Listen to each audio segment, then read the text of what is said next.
ডক্টরদের প্রতি মানুষের একটা ক্ষোভ কেন জানেন? আমরা ডক্টররা অনেক সময় মানুষকে সম্মান করি না। ওয়াইফের কি জানে? নো, মোহাম্মদ সাল্লাল্লাহু আলাইহি ওয়াসাল্লাম একদিন কাবা শরীফ তাওয়াফ করছেন। কাবাকে লক্ষ্য করে বলছেন, হে কাবা, তোমার কত মর্যাদা, তোমার কত সম্মান, কিন্তু মনে রাখো তোমার চাইতে একজন মানুষের মর্যাদা, একজন মুমিনের মর্যাদা বেশি। তার মানে মানুষের মর্যাদা সবচেয়ে বেশি। যখন আপনি একজন মানুষের সাথে ডিলিংস করবেন, মোহাম্মদ সাল্লাল্লাহু আলাইহি ওয়াসাল্লাম এই কাবা শরীফ তাওয়াফ করতে গিয়ে যেই কথাটা উচ্চারণ করছেন সেটা মাথার মধ্যে রাখবেন, যে মোটেই একজন লোক যেই পর্যায়ে থাক, সুস্থ অসুস্থ যাই হোক, সম্মান করবেন।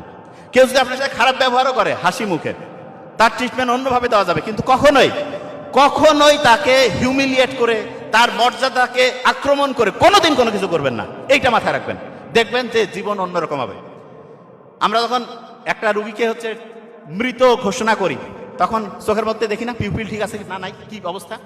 কোরআনে কিন্তু আছে, মৃত্যুকে বোঝানোর জন্য চক্ষু যখন স্থির হয়ে যায়, ডেথ ডিক্লারেশনের কিন্তু ফাইনাল স্টেজটা কি? চোখ, ঠিক না? যে আমরা টর্চ দিলাম, দেখলাম যে পিউপিলের কনস্ট্রিকশন কিছু আছে না নাই, এই জায়গাটাই তো দেখেন কোরআনে কিন্তু এটা স্পষ্ট করে আল্লাহ দিয়ে দিয়েছেন। 2 নাম্বার কাজ ছিল নেক কাজ করা, 3 নাম্বার ছিল হক পথে থাকা, 4 নাম্বার যেটা সবর করা।